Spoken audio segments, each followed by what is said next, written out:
we come to our third part of Dickens Day, and now we are going to listen to a dramatized reading of selections from A Christmas Carol. And I will say just a very few words about Christmas Carol for people who haven't read it, don't know it, as an introduction, and then I will let our reading team take the stage. As I said this morning, A Christmas Carol is the first of Dickens' Christmas books. It was published for Christmas 1843, when Dickens was 31 years old. And it's composed of 5 staves, or chapters. Now, Dickens uses this word stave, which is a very unusual word for a chapter, because it means a musical stave or the verse of a hymn or a song. And a carol is a hymn sung especially at Christmas time. So hence his rather strange use of the word staves for chapters. There are 5 staves. At the beginning we meet Scrooge, the main character, in his unredeemed state. An old, rich, lonely, unhappy, perhaps miserable individual. And he is warned by the ghost of his old friend Jacob Marley that he has the chance to escape a terrible fate, and that he will be visited by 3 spirits.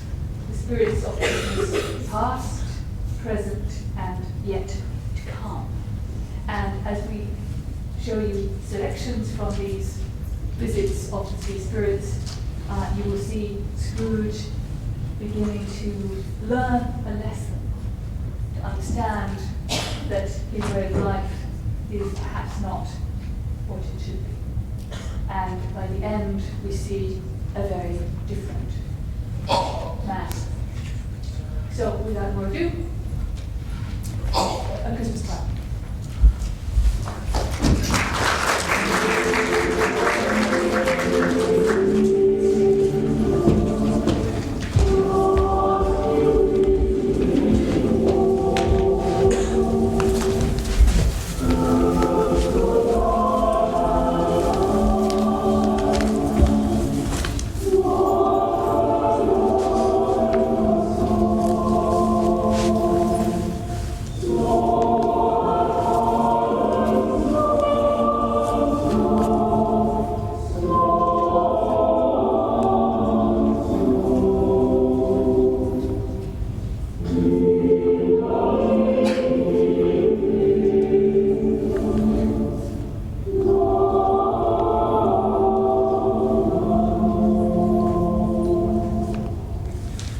Ladies and gentlemen, scenes from A Christmas Carol.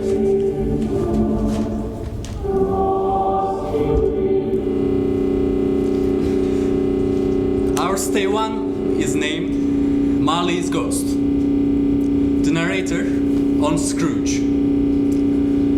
Oh, but he was a tight-fisted hand at the grindstone, Scrooge. A squeezing, wrenching, grasping, scraping, clutching, covetous old sinner. Hard and sharp as flint, from which no steel had ever struck out generous fire. Secret and self-contained and solitary as an oyster. The cold within him froze his old features, nipped his pointed nose, shriveled his cheek, stiffened his gait, made his eyes red, his thin lips blue, and spoke out shrewdly in his grating voice. A frosty rime was on his head and on his eyebrows and his wiry chin. He carried his own low temperature always about with him. He iced his office in the dog days and didn't thaw it 1 degree at Christmas. Our first scene involves Scrooge and his nephew, Fred. A Merry Christmas, Uncle. God save you. Bah! Humbug! Christmas a humbug, Uncle? You don't mean that, I'm sure. I do. Merry Christmas. What right have you to be merry? What reason do you have you to be merry? You're poor enough. Come then. What right have you to be dismal? What reason have you to be morose? You are rich enough. Bah! Humbug! Don't be cross, uncle. What else can I be when I live in such a world of fools as this? Merry Christmas! Out upon Merry Christmas! What's Christmas time to you but a time for paying bills without money? A time for finding yourself a year older but not an hour richer? If I could work my will, every idiot who goes about with Merry Christmas on his lips should be boiled in his own pudding and buried with a stake of holly through his heart. He should. Don't be angry, uncle. Come, dine with us tomorrow. I'll see you in hell first. But why? Why? Why did you get married? Because I fell in love. Because you fell in love. Good afternoon. Nay, uncle. But you never came to see me before that happened. Why give it as a reason for not coming now? Good afternoon. I want nothing from you. I ask nothing of you. Why cannot we be friends? Good afternoon. I'm sorry, with all my heart, to find you so resolute. We have never had any quarrel, to which I have been a party. But I'll try my best in homage to Christmas, and I'll keep my Christmas humor to the last. So, a Merry Christmas, Uncle. Good afternoon. And a Happy New Year. Good afternoon. The following scene is between Scrooge and a benevolent gentleman collecting money for the poor. The clerk, in letting Scrooge's nephew out, had let two other people in. They were portly gentlemen, pleasant to behold, and now stood with their hats off in Scrooge's office. They had books and papers in their hands and bowed to him. Scrooge and Marley's, I believe. At this festive season of the year, Mr. Scrooge, it's more than usually desirable that we should make some slight provision for the poor and the destitute, who suffer greatly at the present time. Many thousands are in want of common necessaries, hundreds of thousands are in want of common comforts, sir. Are there no prisons? Plenty of prisons. Oh, and the union workhouses, are they still in operation? They are, still. I wish I could say they were not. The treadmill and the poor law are in full vigor then? Both very busy, sir. Oh, I was afraid from what you said at first that something had occurred to stop them in their youthful course. I'm very glad to hear it. Under the impression that they scarcely furnish Christian cheer of mind or body to the multitude, a few of us are endeavoring to raise a fund to buy the poor some milk and drink, and means of warmth. We choose this time of year because it's a time of all others when want is keenly felt, and abundance rejoices. What shall I put you down for? Nothing. You wish to be anonymous? I wish to be left alone. Since you ask me what I wish, gentlemen, that is my answer. I don't make merry myself at Christmas, and I can't afford to make idle people merry. I help to support the establishments I have mentioned. They cost enough, and those who are badly off must go there. Many can't go there, and many would rather die. If they would rather die, they had better do it and decrease the surplus population. Besides, excuse me, I don't know that. But you might know it. It's not my business. It's enough for a man to understand his own business and not to interfere with other people's. Mine occupies me constantly. Good afternoon, gentlemen. Scrooge and Marley's Ghost. You don't believe in me. I don't. What evidence would you have of my reality beyond that of your senses? I don't know. Why do you doubt your senses? Because a little thing affects them. A slight disorder of the stomach makes them cheats. You may be a undigested bit of beef, a blot of mustard, a crumb of cheese, a fragment of an underdone potato. There's more of gravy than of grave about you, whatever you are. Now we will hear the reason why Marley is in chains. You are fettered. Tell me why. I wear the chain I forged in life. I made it link by link and yard by yard. I girded it on of my own free will, and of my own free will I wore it. Is its pattern strange to you? Or would you know the weight and length of the strong coil you bear yourself? It was full, as heavy, and as long as this, 7 Christmas Eves ago. You have labored on it since. It's a ponderous chain. I am here tonight to warn you that you have yet a chance and hope of escaping my fate. A chance and hope of my procuring Ebenezer. You were always a good friend to me. Thank you. You will be haunted by 3 ghosts. Is that the chance and hope you mentioned, Jacob? It is. I think I'd rather not. Without their visits, you cannot hope to shun the path I tread. Expect the first tomorrow, when the bell tolls 1.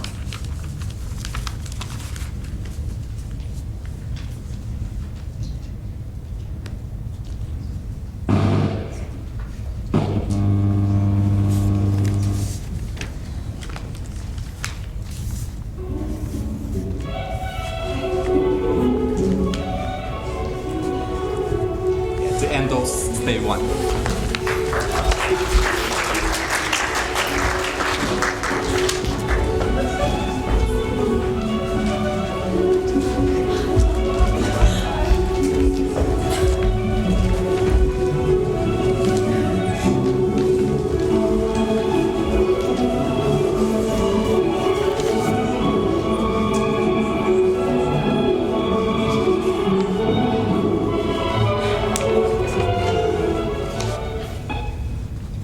Stave 2.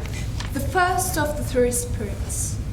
The ghost of Christmas past. It was a strange figure, like a child, yet not so like a child as like an old man weaved through some supernatural medium. This gave him the appearance of having receded from the view and being diminished to a child's proportions. Its hair, which hung about its neck and down its back, was white, as if with age. And yet the face had not a wrinkle in it, and the tenderest bloom was on the skin. The arms were very long and muscular, the hands the same, as if its hold were of uncommon strength. Its legs and feet, most delicately formed, were like those upper members, bare. It wore a tunic of the purest white, and round its waist was bound a lustrous belt, the sheen of which was beautiful. It held a branch of fresh green holly in its hand, and in singular contradiction of that winter emblem, had its dress trimmed with summer flowers. But the strangest thing about it was that from the crown of its head there sprung a bright clear jet of light, by which all this was visible. This was doubtless the occasion of its using, in its duller moments, a great extinguisher for a cap, which it now held under its arm. Fezwick and preparations for the Christmas party. At sight of an old gentleman in a Welsh wig, sitting behind such a high desk that if he had been 2 inches taller, he must have knocked his head against the ceiling, Scrooge cried in great excitement. Why, it's old Fezziwig! Bless his heart! It's Fezziwig alive again! Old Fezziwig laid down his pen and looked upon the clock, which pointed to the hour of 7.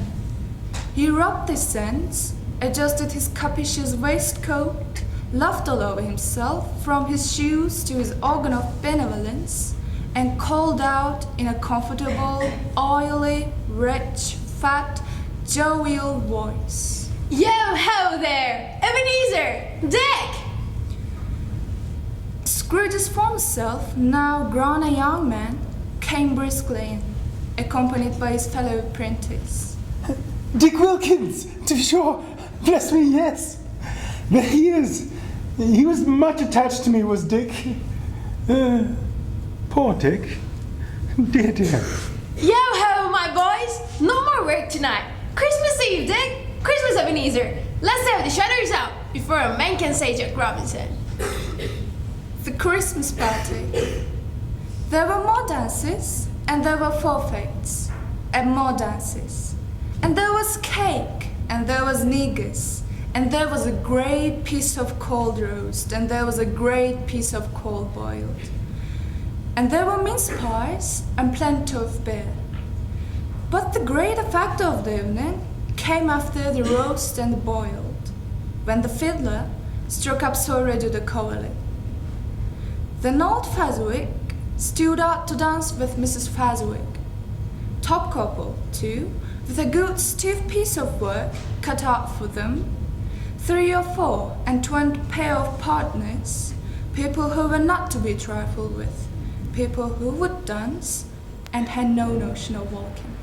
A small matter to make these silly folks so full of gratitude. Small? Why is it not? He has spent but a few pounds of your mortal money, 3 or 4 perhaps. Is that so much that it deserves this praise? It isn't that. It isn't that, Spirit. He has the power to render us happy or unhappy, to make our service light or burdensome, a pleasure or a toil. Say that his power lies in words and looks, in things so slight and insignificant that it is impossible to add and count them up. What then? The happiness he gives is quite as great as if it cost a fortune. What is the matter? Nothing in particular. Something, I think. No, I should like to be able to say a word or two to my clerk just now. That's all.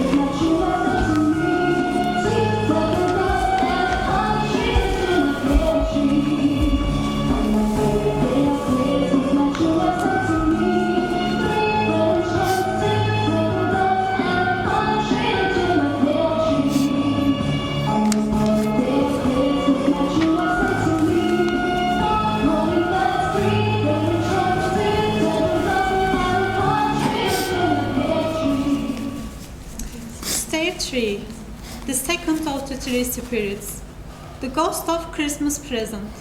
I am the ghost of Christmas present. Look upon me. Scrooge reverently did so. It was clothed in one simple green robe or mantle, bordered with white fur. This garment hung so loosely on the figure that his capacious breast was bare, as if disdaining to be warded or concealed by artifice. Its feet, observable beneath the ample folds of the garment, were also bare, and on its head it wore no other covering than a holly wreath set here and there with shining icicles. Its dark brown curls were long and free as its genial face, its sparkling eye, its open hand, its cheery voice, its unconstrained demeanor, and its joyful air. Girded round its middle was an antique scabbard, but no sword was in it, and the ancient sheath was eaten up with rust. You have never seen the like of me before. Never. Have never walked forth with the younger members of my family, meaning, for I am very young, my elder brother is born in these later years. I don't think I have.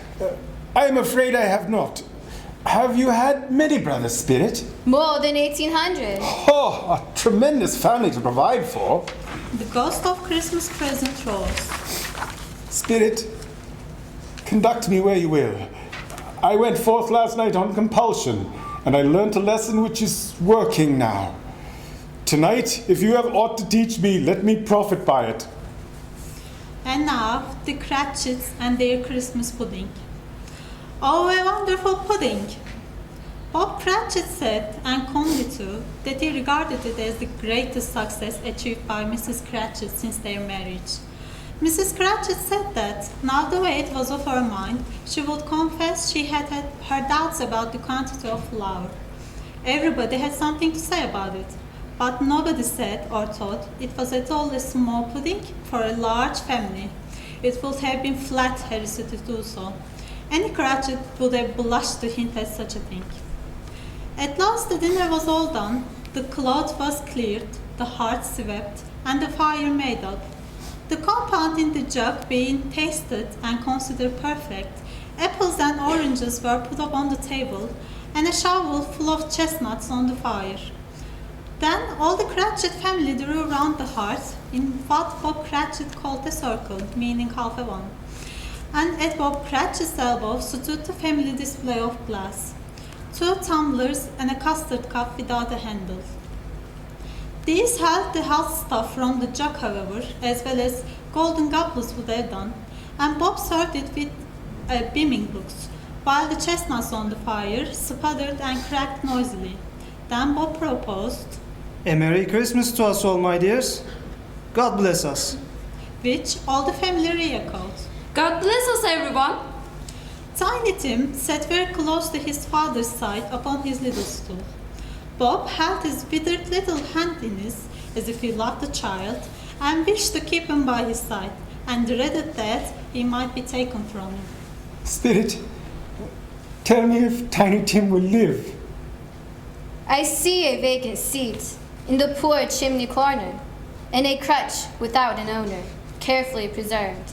If these shadows remain unaltered by the future, the child will die. No, no. Oh no, kind spirit. Say he will be spared. If these shadows remain unaltered by the future, none other of my race, we will find him here. What then? If he be like to die, he had better do it, and decrease the surplus population. Scrooge hung his head to hear his own words quoted by the spirit, and was overcome with penitence and grief. Now to 2 neglected children, ignorance and want. Oh, mankind, look here, look, down here. They were a boy and a girl, yellow, meager, ragged, scowling, wolfish, but prostrate too in their humility. Where graceful youth should have filled their features out and touched them with his freshest tints, a stale and shriveled hand, like that of age, had pinched and twisted them and pulled them into shreds. Where angels might have sat enthroned, devils lurked and glared out menacing. No change, no degradation, no perversion of humanity in any grade, through all the mysteries of wonderful creation, has monsters half so horrible and dread. Scrooge started back, appalled. Having them shown to him in this way, he tried to say they were fine children, but the words choked themselves, rather than be parties to a lie of such enormous magnitude. Spirit, are they yours? They are man's, and they cling to me, appealing from their fathers. This boy is ignorance, this girl is want. Beware them both in all of their degree, but most of all beware this boy, for on his brow I see that written which is doom, unless the writing be erased. Deny it, slander those who tell it ye, omit it for your factious purposes, and make it worse, and abide the end. Have they no refuge or resource? Are there no prisons? Are there no workhouses?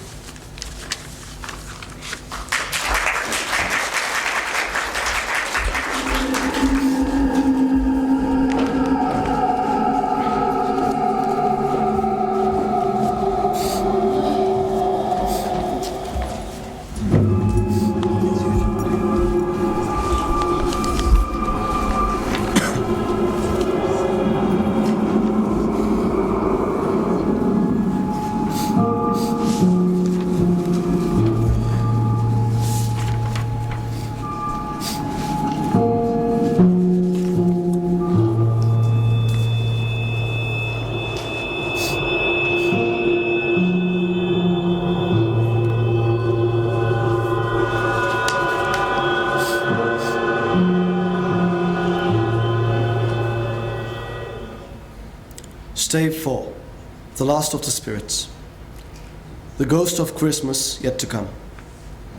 The phantom slowly, gravely, silently approached. When it came, Scrooge bent down upon his knee, for in the very air through which the spirit moved, it seemed to scatter gloom and mystery. It was shrouded in a deep black garment which concealed its head, its face, its form, and left nothing of it visible save one outstretched hand. But for this it would have been difficult to detach its figure from the night and separate it from the darkness by which it was surrounded.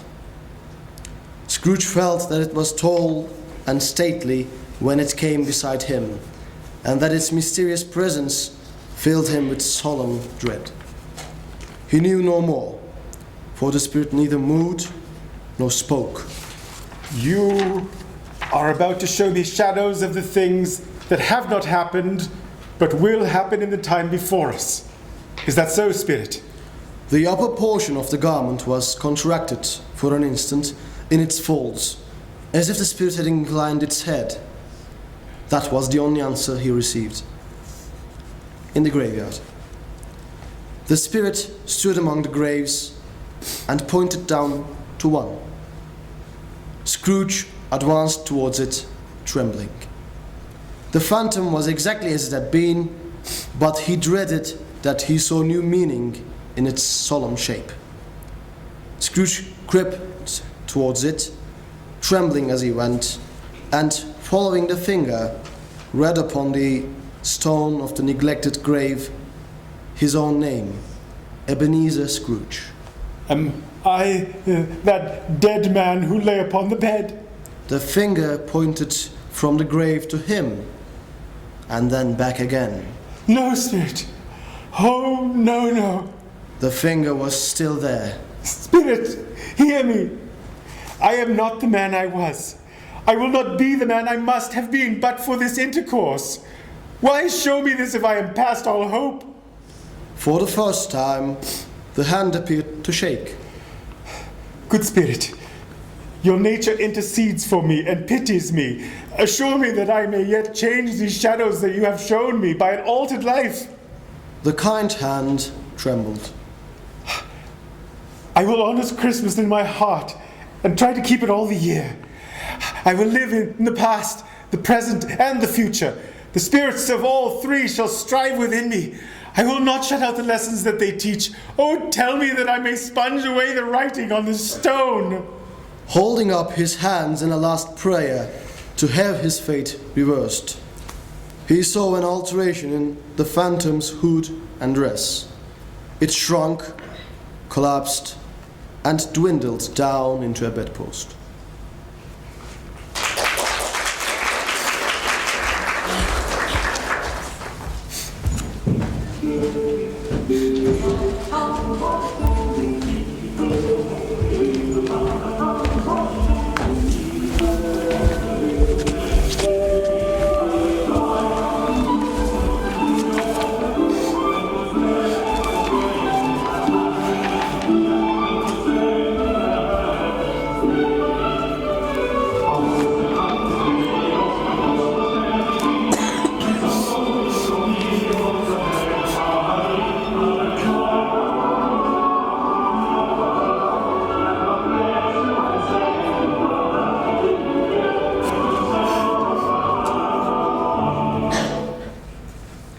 Stay 5. The end of it. Christmas morning, Scrooge, the boy, and the turkey. What's today? Eh? What's today, my fine fellow? Today? Why? Christmas Day. Do you know the poulterers in the next street but one at the corner? I should have I did. An intelligent boy, a remarkable boy. Do you know whether they sold the prize turkey that was hanging there? Not the little prize turkey, the big one. What? The one as big as me? What a delightful boy. It's a pleasure to talk to him. Yes, my buck. It's hanging there now. Is it? Go and buy it. You don't mean it. No, I am in earnest. Go and buy it and tell them to bring it here, that I may give them the direction where to take it. Come back with the man and I'll give you a shilling. Come back with him in less than 5 minutes and I'll give you half a crown. The boy was off like a shot. He must have had a steady hand at a trigger who could have got the shut off half so fast. I'll send it to Bob Cratchit's. He shan't know who sends it. It's twice the size of Tiny Tim. Scrooge and the portly gentleman. He had not gone far when, coming on towards him, he beheld the portly gentleman who had walked into his counting house the day before and said, "Scrooge and Marley's, I believe." My dear sir, how do you do? I hope you succeeded yesterday. It was very kind of you. A Merry Christmas to you, sir. Mr. Scrooge? Yes, that is my name, and I fear it may not be pleasant to you. Allow me to ask your pardon, and will you have the goodness... Scrooge whispers in his ear. Lord bless me, my dear Mr. Scrooge.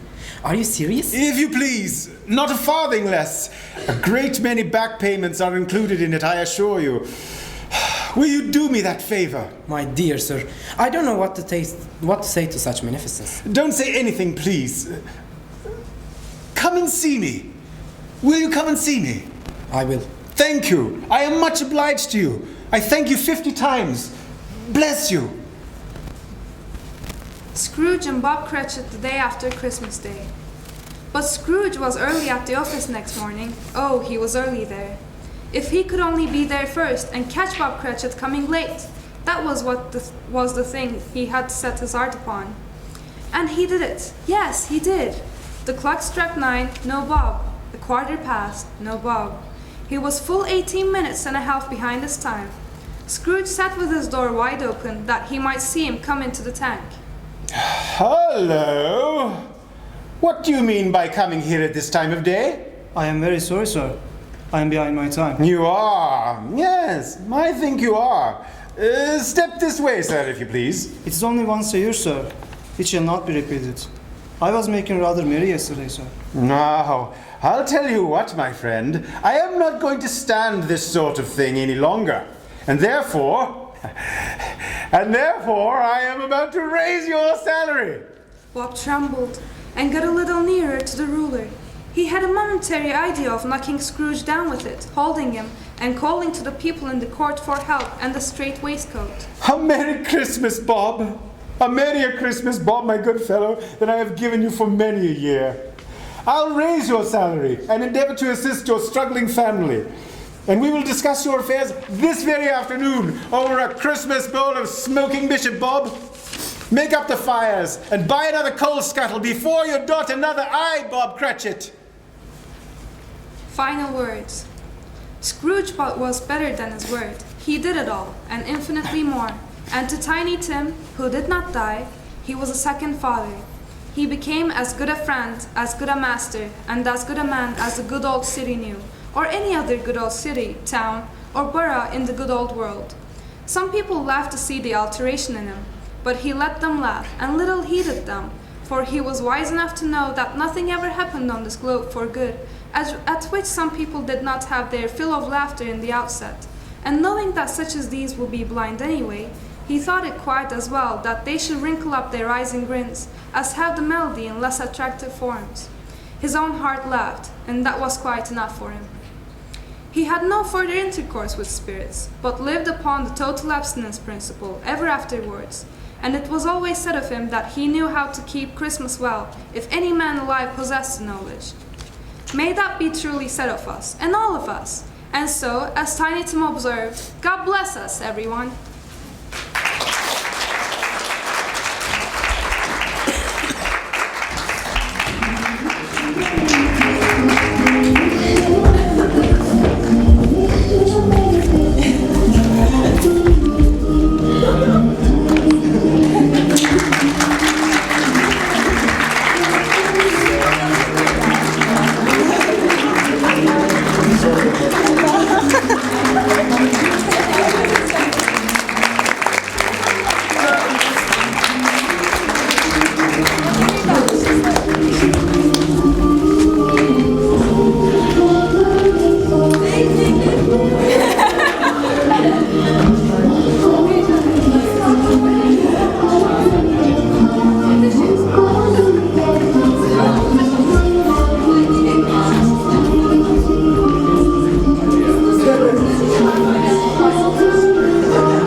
Sure.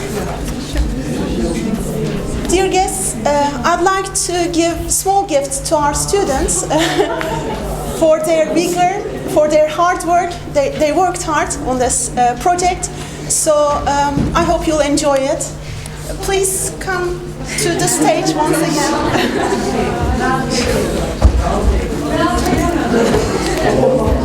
Congratulations. Thank you. Çok sağ olun. Okay. Take one, please. Thank you. You're welcome. Thank you.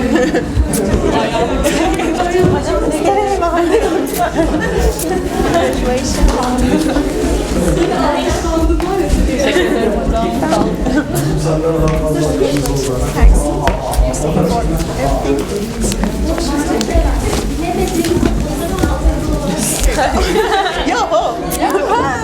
Merry Christmas. Teşekkür ederim.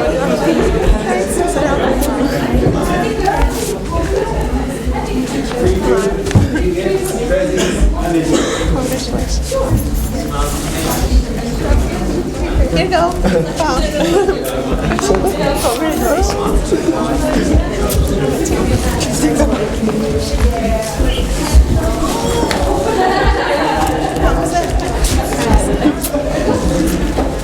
Thank you. Thanks. Here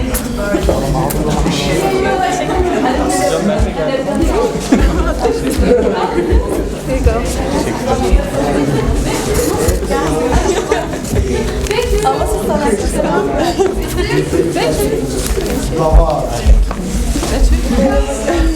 Teşekkür ederim. Thanks for your that was nice to hear. Thank you. Thank you. I hope you continue with your papers. Thanks.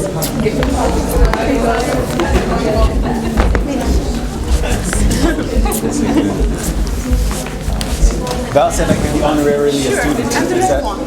Oh, I think I